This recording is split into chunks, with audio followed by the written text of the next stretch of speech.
ছবিতে একটা very important cameo চরিত্রে অফার করা হয়েছিল। ওয়াও, এইবার তাহলে তাণ্ডব সিনেমার মাধ্যমে দর্শকেরা এক টিকিটে 2 সিনেমা দেখতে পারবো। বিষয়টা খুব জোশ, খুব ইন্টারেস্ট না? তো ইন্টারেস্ট বিষয় নিয়ে আজকে ভিডিওতে কথা বলো, তাই সবাইকে সম্পূর্ণ ভিডিওটা না টেনে দেখার জন্য বিশেষভাবে অনুরোধ করা হইলো।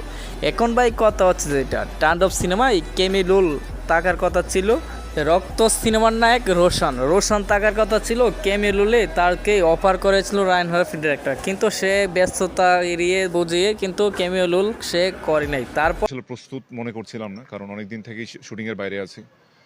যা শোনা গেল আমাদের দেশের কোনো বড় এক সুপারস্টার সেই কেমিলুলটা অ্যাপ্লাই করতে যাচ্ছে। তো এবং ডেফিনেটলি ওই চরিত্রটাই আমাদেরই একজন বড় স্টার আবার পোর্ট্রে করছে।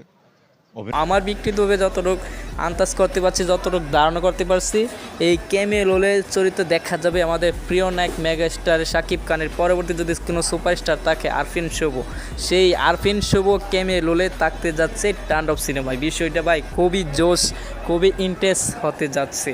আরফিন শুভ কেমিলুলে একদম ফাটিয়ে দিবে, একদম জমিয়ে দিবে ভাই। তাহলে দেখবেন সব দর্শকেরা জাস্ট ওয়াও ফিদা হয়ে যাবে। কেমিলুলে যখন আরফিন শুভ আর শাকিব খানকে একসাথে দেখব, তখন কিন্তু সবাই বলবে একটা কথাই, এক টিকিটে 2 সিনেমা দেখলাম। এক টিকিটে 2 সিনেমা দেখা বাসায় যাবে আর সবাই বিন্দাস হয়ে ঘুরবে। কখন আবার আরফিন শুভর কেমিলুলে যে সিনটা করছে, এই সিন নিয়ে কখন আবার আরফিন শুভর সিনেমাটা মুক্তি পাবে, সেই সিনেমায় আবার শাকিব খানকে একসাথে জড়িত দেখা যাবে।